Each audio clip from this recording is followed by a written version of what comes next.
എന്തോന്നറിയ ഇത്? എന്റെ പൊന്നമ്മ ആകെ വീട്ടിൽ നിന്ന് 500 രൂപ തന്നു വിട്ടിട്ടുള്ളൂ. എന്നിട്ട് എന്തോന്നറിയ എടുത്തോണ്ട് വന്നേക്കുന്നേ? കൊണ്ടുവച്ചേ. ഓ ഞാൻ ആകെ 200 രൂപ സാധനം എടുത്തിട്ടുള്ളൂ. ബില്ലടിച്ച് കഴിഞ്ഞാൽ പിന്നെയും കാണും 300. അങ്ങോട്ട് പോകും. ഓ ഇങ്ങോട്ട് വാ. എടി ലേഡീസിന്റെ ബ്രാൻഡഡ് ടീഷർട്ട് ഒക്കെ 49 രൂപയുള്ളൂ. 49 രൂപയുടെ നല്ല അടിപൊളി ഷോർട്സും തേപ്പുറത്തൊക്കെ. ലെഗിൻസും പലാസും ഒക്കെ 49 രൂപ. രണ്ട് ഷോള് 49 രൂപ ഉള്ളൂ. എന്റെ അമ്മ അത് 49ന്റെ 49 രൂപ ഉള്ളൂ. 49 ഉള്ളൂ. ഓ അപ്പൊ ഈ കിടക്കുന്ന ജയ്പൂർ സ്കേർട്ടിനൊക്കെ 49 രൂപ ഉള്ളൂ അല്ലേ? ഈ അമ്മയ്ക്കൊന്നും എടുത്തില്ലെന്ന് പറയണ്ട. അണ്ടർ സ്കേർട്ട് 49 രൂപ.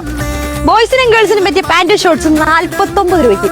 എടി ആൺകുട്ടികളുടെ പെൺകുട്ടികളൊക്കെ ടീഷർട്ടിന് 49 രൂപ ഉള്ളൂ. ഹാ എന്തൊരു സോഫ്റ്റ് അല്ലേ? അത്ര സോഫ്റ്റ് വേണ്ട. ചവിട്ടികൾ 3 എണ്ണം 49 രൂപ. മെൻസിന്റെ ട്രങ്ക് 49 രൂപ. എടി മെൻസിന്റെ ബ്രാൻഡഡ് ടീഷർട്ട് 49 രൂപ. അവന് കുറച്ച് എടുക്കാല്ലേ? ഷോർട്സ് 49 ഉള്ളൂ. ഇത് എടുക്കാൻ 2 എണ്ണം.